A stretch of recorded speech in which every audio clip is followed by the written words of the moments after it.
این هفته خبر تو خبر داره براتون از بازاریان شریفی که بلند شدن و عمامه عظما رو پریشون کردن. امسال سال خونه سید علی سرنگونه.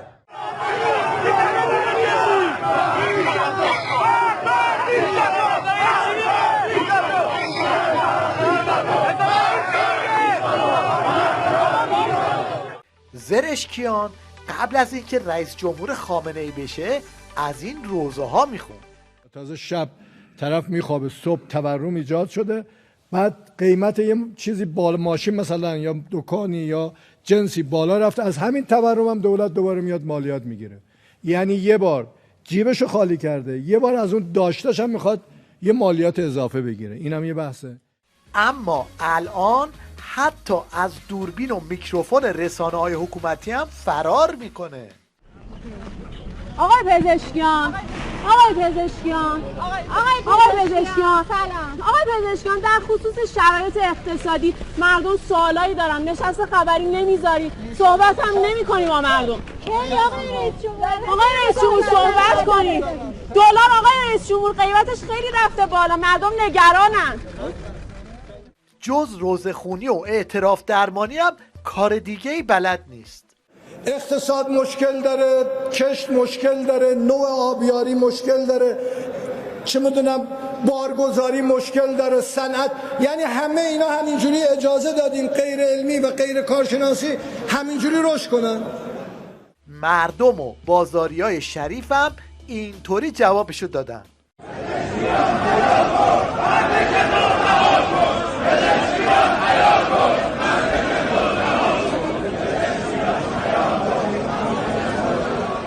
حالا دیگه مهره‌های اقتصادی خود رژیم هم به صراحت میگن که تورم روز به روز بیشتر میشه. خیلی وقتا من مواجه میشم با یه سوالاتی که ازم میکنم، میگن فلانی مثلا قبلا که ارز قیمت زیر 100 تومن بود، یعنی ممکنه ارز بشه 100 تومن، الان مثلا یعنی که 130 تومنه، ممکنه بشه 150 تومن.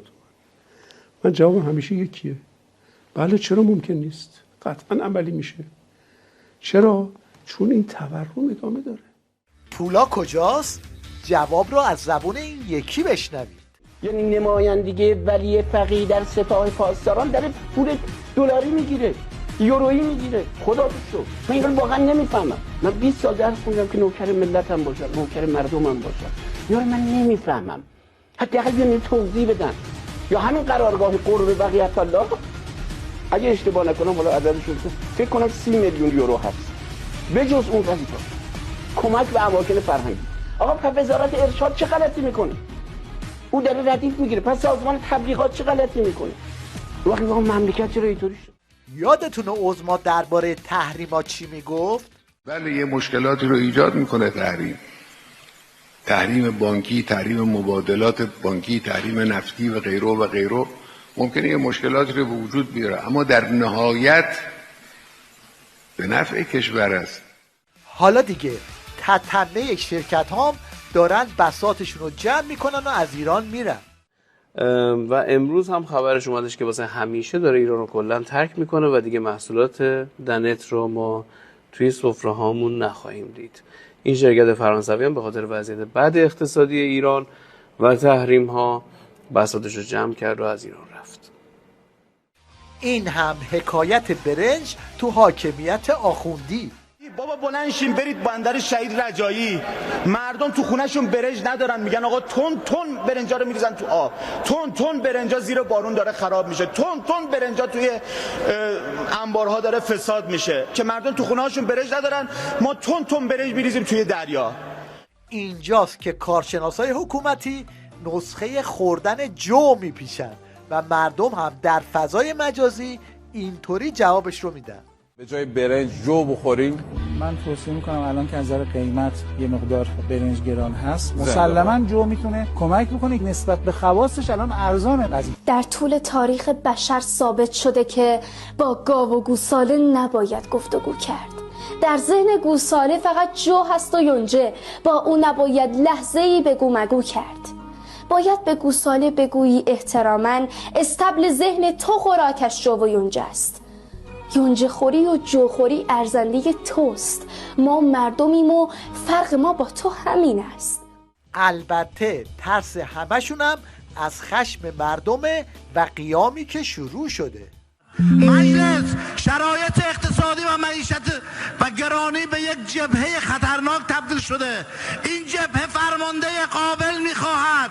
اینها که مسئولیت این مهم را الان به عهده دارند مرد این میدان نیستند.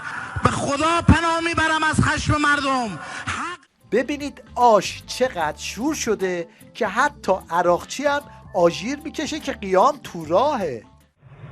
و اکنون به نظر میرسه که توطئه جدیدی در راه هست و اون این که به لحاظ اقتصادی شرایط رو به گونه‌ای بکنن که نارضایتی ها افزایش پیدا بکنه دید اونها و این نظام، این حکومت از داخل خودش دچار مشکل بشه. مشکل چیه؟ ملت میخوان دیوارای ولایت رو فرو بریزن.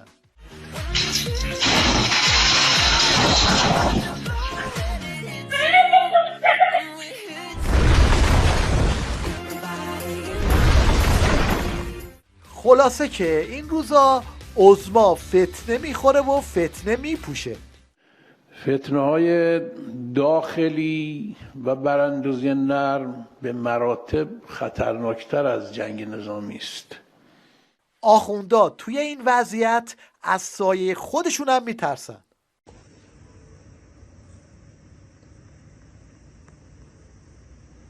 Is the catfish your best friend?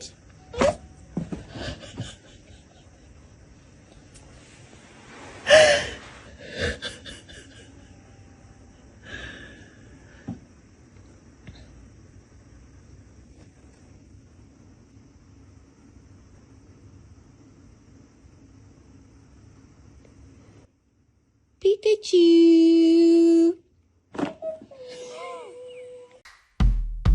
خبر تو خبر. مشنگستان این هفته رو با این بازی کامپیوتری شروع میکنین که آخوندا شروع کردن تا باهاش بیدو رو بزنن.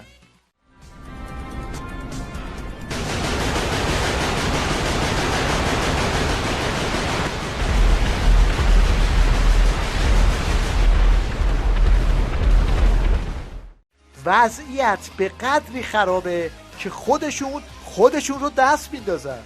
این دیروز که خبر رزمایش موشکی اومد، حالا نمیدونم دیگه بود یا نبود، تکذیب شد. نه، هواپیمای مسافر بری سوخت جامد عمود پرواز بود. بود که بعضی اینجوری میگن. خیلی خوب بود. یکی از دوستان گفته بود اینو. از اون طرف سلبریتی هاشون میان تو برنامه های اینترنتی و زیراب اتمی و موشکی رژیم رو میزنن. آقا من کجا تندترم؟ آقا من میگم این مملکت باید قدرت نظامی داشته باشه، هر کی که باشه سید. کجاشو با تو مشکل دارم؟ اون جایی که چرا ما یه جایی به خودمون رو به یه جایی رسوندیم که باید قدرت نظامی داشته باشیم. نداره. یعنی چی؟ من با اینش باز دوباره شروع شد یه زیبا کلام دیگه. چرا ما خودمون رو به جایی رسوندیم که میگیم بعد برای خونمون در بذاریم؟ خب میدونی چیه؟ من اعتقادم اینه، یه وقتی هست من تو خونم ببینم شما کدومتون توی خونتون دشنه و قمه دارید؟ شما داری؟ مشکل داری دیگه. مشکل داری. من تو خونم قمه ندارم.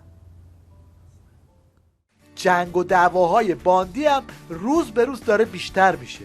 حالا از بالای 90% 95% از وضع موجود ناراضن و این زنگ خطری است برای آینده اصلاح نظام و این کشورهای ها.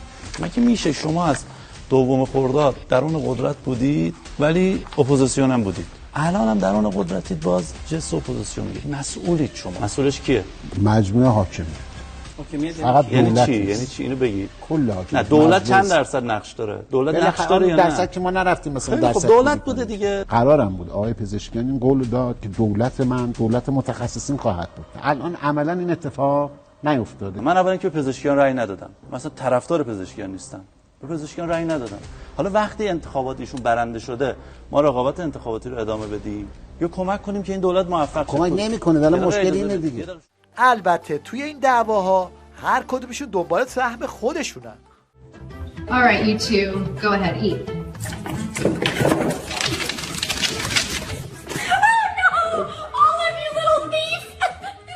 توی این اوضاع قاراشمیش این مشنگ و دوله دنبال جنگ با جنهاست. سال 2030 یعنی 2030 که آقایون هم تو همین متونشون بررسی کردن و اشاره کردن، ما جنگ تن به تن با جنیان رو روی زمین تجربه خواهیم کرد و هرچی به این زمان نزدیک تر میشیم حضور جنیان در زندگی آدمیان داره بیشتر احساس میشه. توی مناظره هاشون هم اینطوری زیرا به نیابتی-های عظما رو هم میزنن. وجود حزب الله قدرتمند که توان ضربه زدن به ایران رو داره، به اسرائیل رو داره، از موانع حمله نظامی آمریکا به ایران. کوش چرا نزد پس چرا نزد؟ تو این جنگ 12 روزه چرا حزب الله اسرائیل نزد؟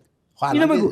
ندادش من نداده، این نتونست ببخشید نتونست جون رهبر خودشو جانشینه که الان خطرناک ترین کار دنیا میدونی چیه؟ بشی رئیس حزب الله، تو درجا میکشنت. یعنی این بنده خدا هم بیچاره که الان شده رئیس شانسیه هم نکشتنش. میدونی واقعا این چیزی که شما میگید تو حزب الله 150,000 تا موشک داشت. اگر آقا اجازه بده من حرفمو بزنم، 150,000 تا موشک داشت دیگه، چرا 10,000 تاشو نزد تو اسرائیل تو همین جنگ 12 روزه؟ خب میزد. شما که میگی اوباما و فلانی گفتن میزد. حالا تضعیفش کردن دیگه. نه کاری ندارم. شما که میگی اوباما و فلانی اون موقعی که قدرت داشت از موانع بود. داداش من بشه یه چیزی بشه ببخشید به این راحتی تضعیفش کرد مثلا جمعش کرد. یه چیزی که بشه این همه هزینه کنی به این راحتی هم تضعیف بشه با جمعش کرد.